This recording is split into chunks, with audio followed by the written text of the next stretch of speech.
Olá, pessoal, sejam todos muito bem-vindos a este resumo do último encontro do Grupo de Estudos e Partilhas da AMAVE deste ano de 2022. Ao longo do ano, nos reunimos uma vez por mês, toda terceira terça-feira de cada mês, para estudar a obra de André Trigueiro, Espiritismo e Ecologia. E, como sempre, publicamos no canal do YouTube do Amigo Germano o resumo do que foi esse grupo de partilhas. Sempre muito rico, sempre muito estimulante. Convidamos você para retornar conosco no ano de 2023 e participar dos estudos que vão prosseguir, estudando a obra de Trigueiro, fazendo conexões com outras fontes de sabedoria, tudo isso calcado na doutrina espírita, alicerçado na nossa querida doutrina espírita. Como sempre, o nosso grupo sugere um documentário, algum filme, alguma obra que diga respeito à questão da ecologia, da nossa saúde, da saúde do ser humano, da saúde de toda a criação divina no nosso planeta. Na noite de dezembro, onde fizemos o último encontro do grupo de estudos do ano, foi sugerido então a palestra O que é Ecopsicologia. Foi durante um evento da Unipaz, com Marco Aurélio Bilibil, que trouxe a palestra com o título O que é Ecopsicologia, onde ele trata do diálogo entre a psicologia, a ecologia e as ciências da sustentabilidade. Marco Aurélio Bilibil é psicológico clínico, mestre em psicologia clínica e cultura e doutor em desenvolvimento sustentável pela Universidade de Brasília, ou seja, ele conhece muito. Pioneiro na introdução da ecopsicologia no Brasil. E o link para acesso estará toda a bibliografia envolvida aqui nessa nossa breve fala de hoje, estará à disposição de todos no blog da AMAVE, no site do Amigo Germano. André Luiz tem uma fala muito interessante na obra Ideal Espírita, que vai ao encontro dos princípios básicos da ecopsicologia, que advoga a nossa necessária e urgente reconexão com a natureza, para o nosso próprio bem, para o bem da nossa saúde mental.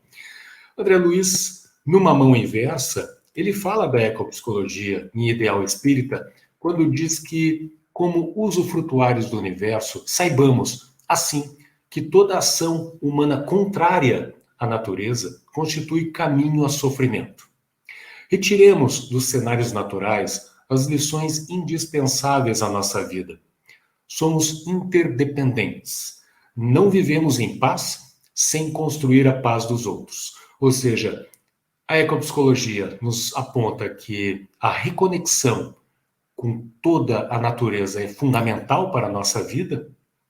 E André Luiz nos mostra o oposto, como o viés oposto é verdadeiro, ou seja, o sofrimento que temos, o sofrimento do ser humano, o sofrimento dos animais, das florestas, de todos os reinos da natureza, quando o homem, mesmo dotado de razão, vai contra a estrutura natural das coisas, quando degrada o meio ambiente. Ele acaba estabelecendo uma relação nociva, doentia, prejudicando a própria saúde e, naturalmente, prejudicando a saúde de toda a criação divina.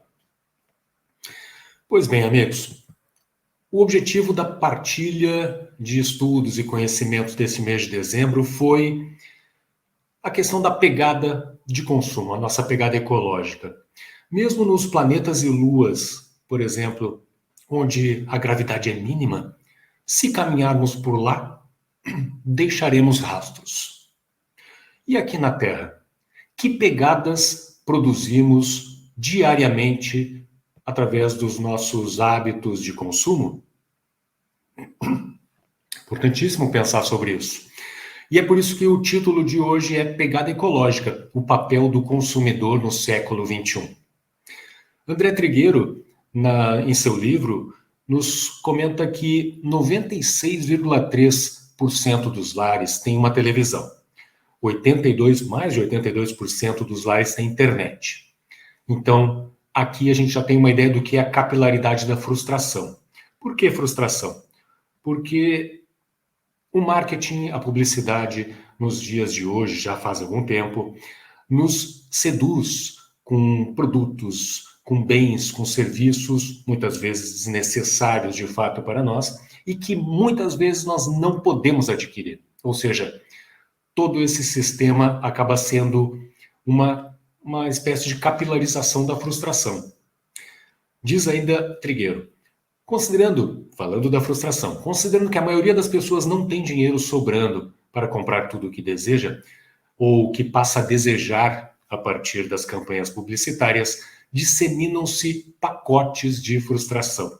Ou seja, consumo, psicologia, a nossa reforma íntima, a nossa atenção para aquilo que realmente tem valor na vida, tudo está absolutamente conectado.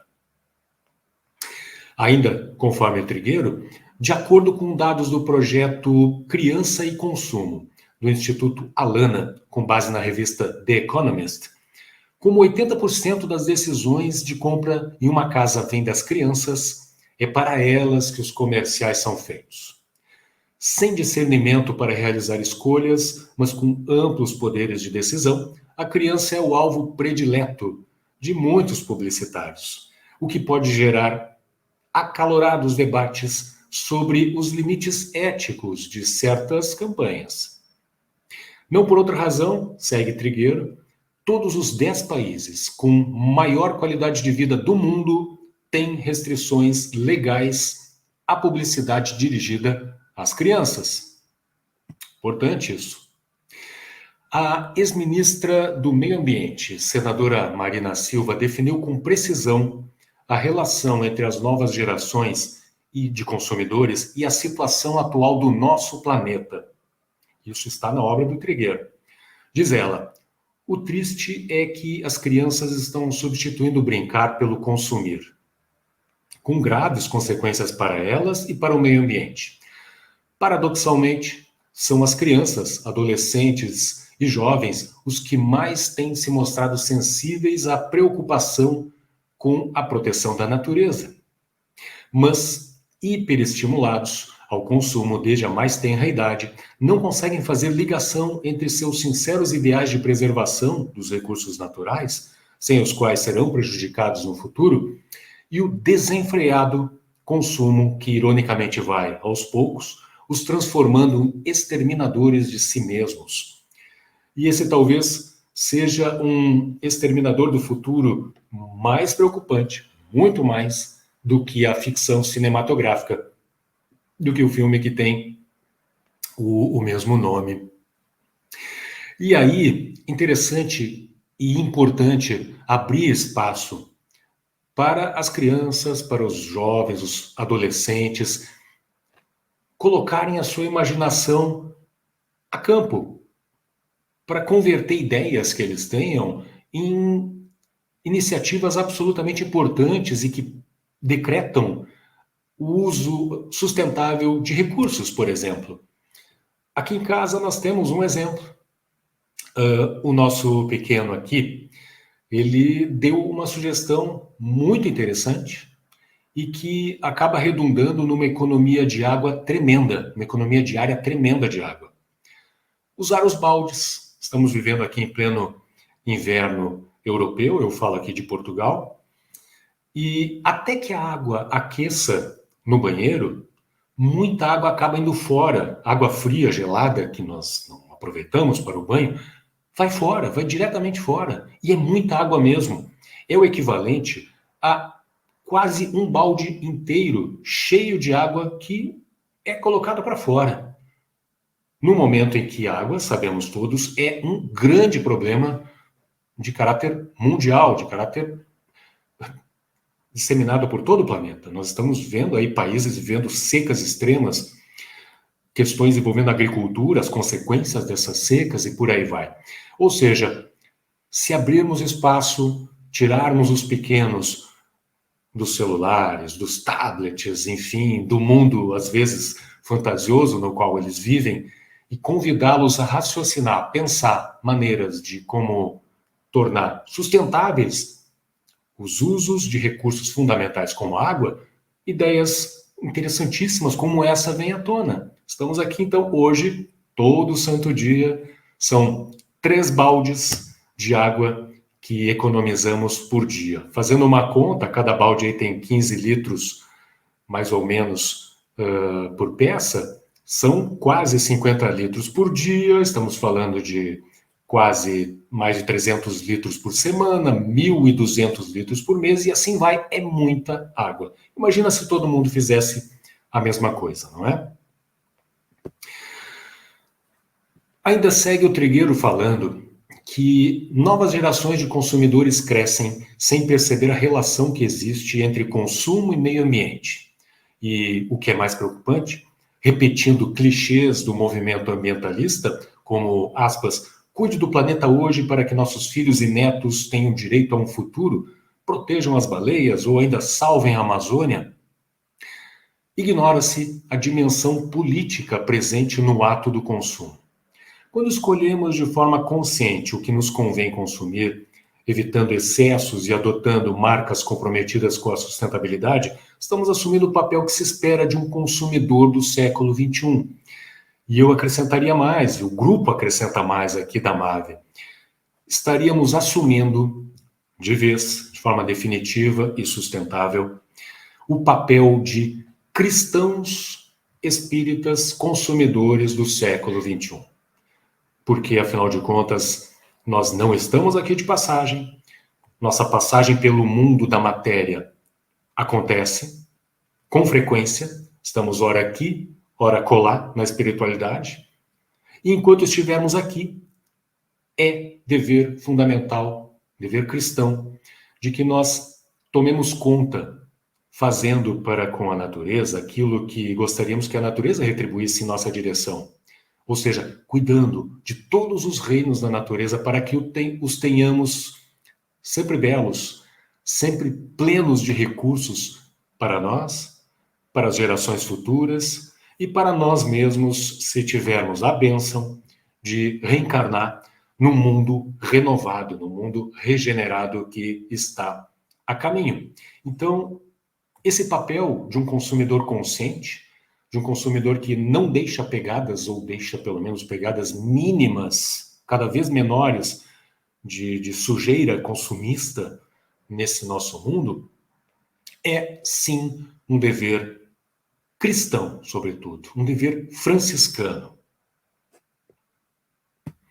Seguindo adiante aqui, falando ainda sobre pegada ecológica, Trigueiro diz que boa parte desses movimentos em favor do consumo consciente utiliza uma importante ferramenta metodológica para legitimar suas ações.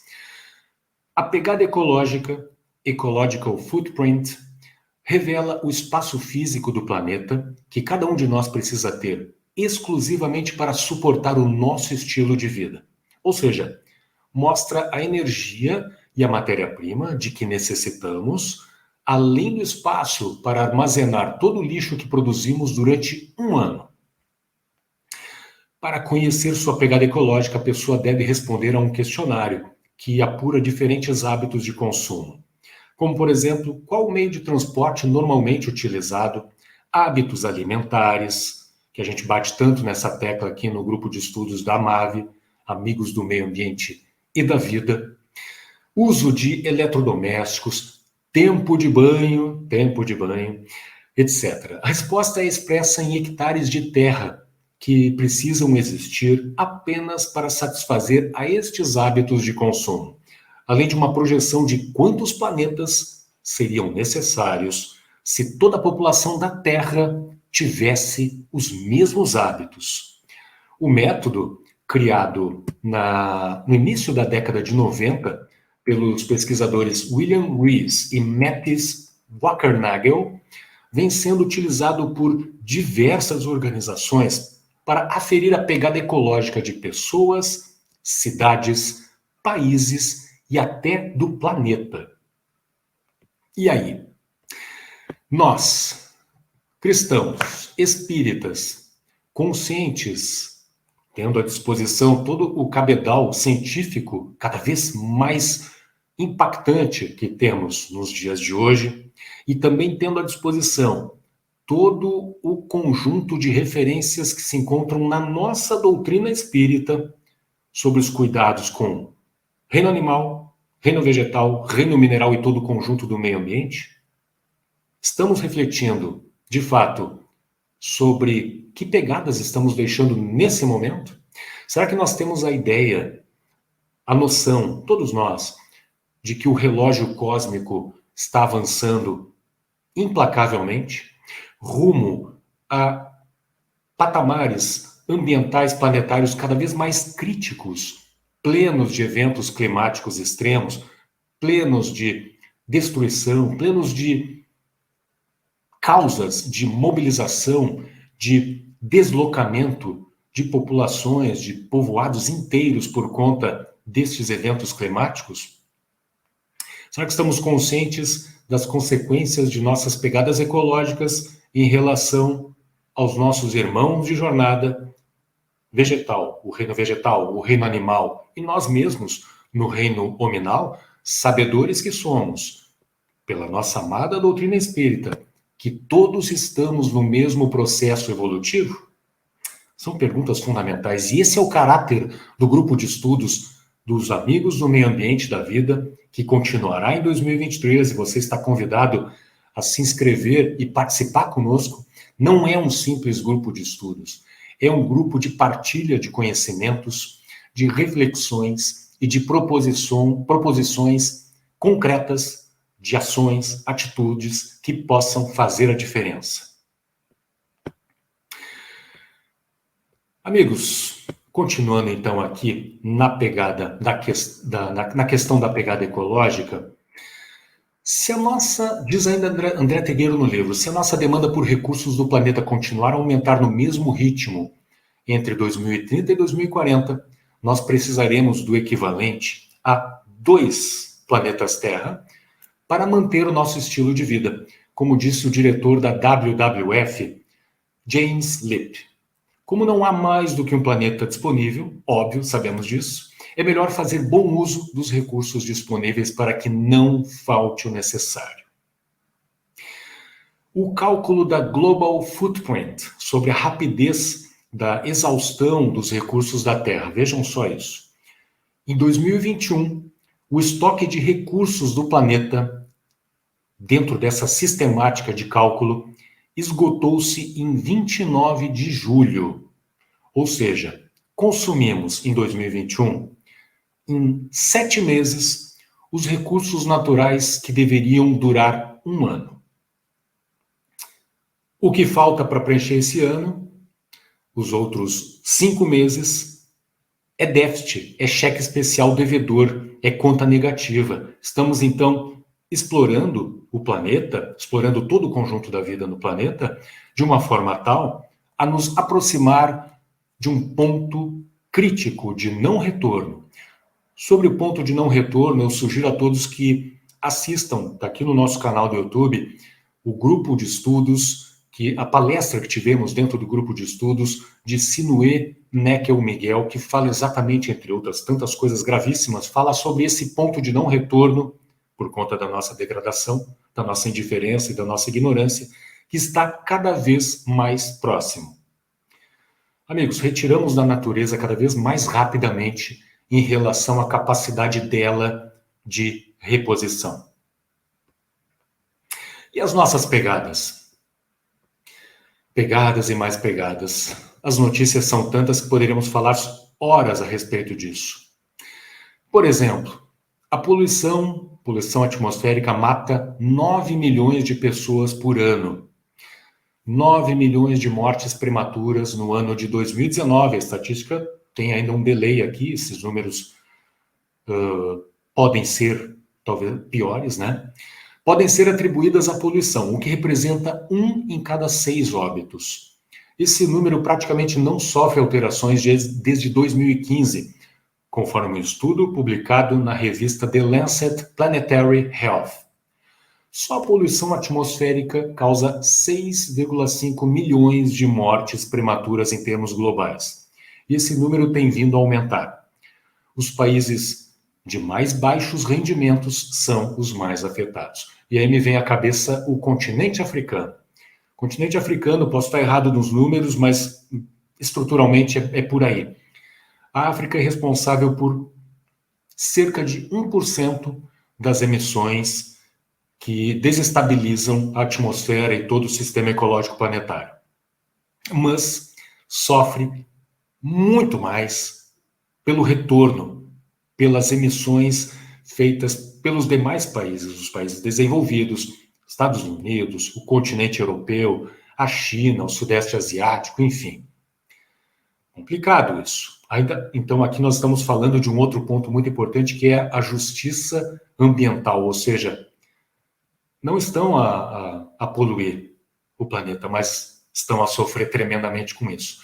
Um outro exemplo disso, já mencionado em nosso grupo de partilhas, é o Butão, um país da Ásia, que é, se não me engano, o único país do mundo superavitário, ou seja, ele retira mais gás carbônico da atmosfera e coloca de volta muito mais oxigênio na atmosfera, ou seja, ele é superavitário. E é incrível isso. Butão, aliás, que é um dos poucos países do mundo que eu conheço que possui o Ministério da Felicidade. E o Butão sofre por conta da poluição da pegada ecológica de outros países no mundo. Ou seja, vejam só que grave é a questão também da equanimidade ambiental. Complicado. Vamos adiante aqui. Mais pegadas pelo mundo, não é? Uma ilha do Atlântico Sul recebe lixo pelo mar do mundo inteiro. Milhares de pedaços de plásticos do mundo todo estão poluindo o litoral de uma remota ilha do Atlântico Sul, segundo ambientalistas e pesquisadores. O lixo encontrado na costa sudoeste da Ilha da Ascensão, que fica bem no meio do Atlântico, veio de países tão distantes quanto China, Japão e África do Sul. Vejam, então, o alcance das nossas pegadas ecológicas. Aquela garrafinha de água plástica que eu, não coloca no lixo, deixa desavisadamente aí pela rua, ela vai tomar o caminho dos esgotos pluviais, ela vai acabar nos rios, os rios desaguam nos mares, os mares então acabam levando esse lixo longe, esse lixo acaba se degradando até o nível de nanopartículas plásticas, interfere em todo o meio ambiente, interfere na vida dos nossos irmãos peixes, que comem todo esse plástico e por aí vai. É complicado. A nossa pegada ecológica, a nossa pegada de consumidores inconscientes é terrível. E nós não temos mais tempo para não pensar e não agir revertendo esse quadro. Não temos. É preciso agir imediatamente. Um outro exemplo de pegada suja ecológica é o deserto do Atacama, no Chile, que em diversos pontos da sua vasta área tem se transformado num imenso lixão a céu aberto, que recebe detritos do planeta inteiro. Olha a responsabilidade dos governantes, que, sem muito alarde, nem fariam isso de forma barulhenta, que é para poucos saberem mesmo, exportam para países do terceiro mundo, do dito terceiro mundo, seu lixo. Então, no deserto do Atacama, como mostra a imagem, toneladas e mais toneladas de lixo têxtil, roupas descartadas que vão ali, ficam no meio do deserto, estão ali depositadas onde não deveriam estar. E nesse sentido, sempre temos boas notícias, não é? Uma iniciativa muito interessante, uma startup que trata de reciclar esse lixo têxtil produzindo lã a partir dele, ou seja, a movimentação existe no sentido de minimizar os estragos que nós provocamos no mundo. Nós vamos deixar aqui na bibliografia o Instagram deste projeto, que é interessantíssimo. Ou seja, eles pegam os resíduos têxteis, processam com zero pegada ecológica e transformam em produtos novos, transformam em lã que vão servir a outras pessoas mundo afora. Ainda seguindo na obra do Trigueiro, Segundo o historiador escocês Niall Ferguson, 100 bilhões de seres humanos já nasceram na Terra desde o aparecimento do primeiro hominídeo. Os que estão vivos hoje representam 6% desse contingente. Mais ou menos isso, agora um pouco mais, não é? É justamente esse grupo no qual eu e você estamos inseridos que terá a enorme responsabilidade de realizar as escolhas mais importantes da história da humanidade. Não há dúvida de que estamos à altura do desafio. A pergunta fundamental é: estamos realmente interessados em enfrentá-lo? A degradação se acentuou na segunda metade do século XX, em uma geração. O que significa que, se o planeta foi levado à beira de uma catástrofe climática numa só geração, a responsabilidade de o evitar pertence também a uma só geração, a nossa. Quem diz isso não fui eu, não foi o Trigueiro, foi David Wallace Wells. Nós vamos citar aqui a obra no fim, no blog, que trará o resumo dessa palestra de hoje, desse grupo, dessas partilhas todas de conhecimento de hoje. E por último, já encerrando aqui a nossa fala de hoje, encerrando o que foi o resumo dessa noite de estudos, e as pegadas natalinas. Estamos em pleno Natal e as nossas pegadas consumistas se refletem também na celebração de datas, de eventos extremamente importantes que deveriam nos remeter numa direção inversa da degradação, do extermínio de vidas, da sujeira, enfim, dos estragos que estamos deixando para trás no meio ambiente, em toda a expressão da vida, principalmente no reino animal, e nos fazer refletir em como deveria ser o Natal dos cristãos, já que estamos falando do aniversariante, né? Estamos falando de Cristo. Nesse sentido, fica aqui a recomendação. Eu sugiro a todos que ouçam o podcast do Germano, especial de Natal, que está no canal do YouTube do Instituto Espírita Amigo Germano, que trata da ceia ecológica. É uma poesia recebida psicograficamente por Chico Xavier, cujo autor é o espírito Cornélio Pires, que trata de um diálogo muito singelo, mas profundo, sobre a ceia ecológica, sobre a preparação da festa, da celebração de Natal, mas do ponto de vista da humanidade, na imensa maioria da humanidade dos dias de hoje. Fica aqui a dica. Aliás, fica a dica para que você conheça inúmeras referências que vieram pelas mãos de médiuns consagrados, como o próprio Chico, e entre outros tantos, as referências sobre o Natal em si, sobre esse momento que estamos vivendo agora.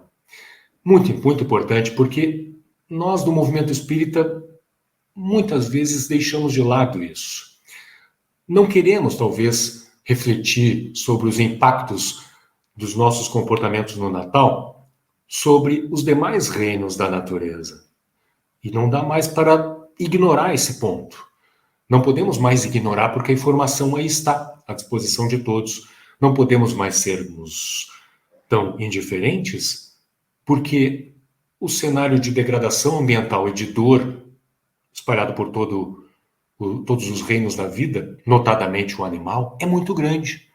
Ele não tem como não ser notado, refletido, e sobre ele não podemos mais nos abster de mudanças. E para encerrar, trazendo uma referência sobre isso de Joana de Ângeles, na obra Vidas Vazias, a benfeitora nos diz que é por essas razões que o Natal é o momento em que se tece a túnica nupcial da humanidade para a grandiosa união com ele. Utiliza-te das vibrações do Natal para refazeres os caminhos por onde tens jornadeado. Modificar o comportamento para melhor, ao embalo da sua voz cariciosa, e experimentar a inefável alegria do bem no próprio coração. O Natal é a representação do grande momento em que a humanidade recebeu no seu seio aquele que é vida, luz do mundo e excelente Filho de Deus, vinculando todos os seres humanos, animais e vegetais na condição de irmãos sob a fatalidade do bem. Com essas palavras fortes, certeiras de Joana de Ângeles, encerramos aqui, agradecendo a atenção de todos, convidando a que nos sigam nas redes sociais, convidando para que se inscrevam no canal do YouTube do Amigo Germano, para que curtam, compartilhem esse conteúdo, reflitam a respeito, interajam conosco, conversem conosco a respeito, conversem com os seus, levem esse tema, que é prioridade, para a vida de todos. Vamos conversar a respeito com todos, por onde andarmos, por onde caminharmos nessa vida, tratarmos a respeito disso e promovermos as mudanças urgentes, preparatórias para o mundo de regeneração que está a caminho. Grande abraço a todos, boas festas e que essa mensagem tenha sido útil. Até a próxima e um Feliz Natal.